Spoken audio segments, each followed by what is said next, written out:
അങ്ങനെ പബ്ബിൽ പോകണം എന്നുള്ള ആഗ്രഹം കുട്ടങ്ങ് സാധിച്ചു തന്നു കേട്ടോ. സാറ്റർഡേയ്സിലാണ് ഇവിടെ പബ്ബൊക്കെ ഓൺ ആവുന്നത്. രാത്രി 12 മണിയൊക്കെ ആവണം കേട്ടോ ഡി ജെ ഒക്കെ സ്റ്റാർട്ട് ചെയ്യാനും പബ്ബൊന്ന് ഓണായി വരാനും.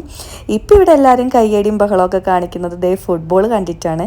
ഇവർ ഫസ്റ്റ് പ്രയോറിറ്റി കൊടുക്കുന്നത് ഫുട്ബോളിനാണ്. അപ്പോൾ ഇനി ആ കളി കഴിഞ്ഞിട്ട് വേണം ഡി ജെ ഒക്കെ സ്റ്റാർട്ട് ചെയ്യാനായിട്ട്.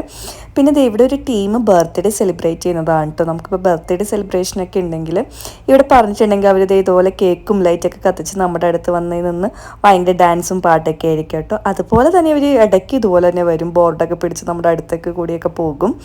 നമ്മളൊരു 8 മണിക്ക് അവിടെ എത്തിയതാണ് കേട്ടോ. നമ്മളൊരു പിസ്സയും കോക്ടെയിലൊക്കെ വാങ്ങിച്ച് കുറച്ച് നേരം അവിടെ ചില്ലടിച്ചിരുന്നു.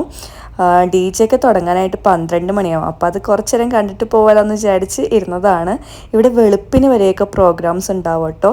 ആൾക്കാർ വന്ന് തുടങ്ങുന്നതും 12 മണി കഴിഞ്ഞിട്ടായിരിക്കും. നമ്മളപ്പോൾ ഡി ജെ തുടങ്ങി കുറച്ച് നേരം അതൊക്കെ കണ്ട് അവിടെ ഇരുന്നു. അത് കഴിഞ്ഞപ്പോൾ നമ്മൾ പതുക്കെ അവിടെ നിന്ന് ഇറങ്ങി കേട്ടോ.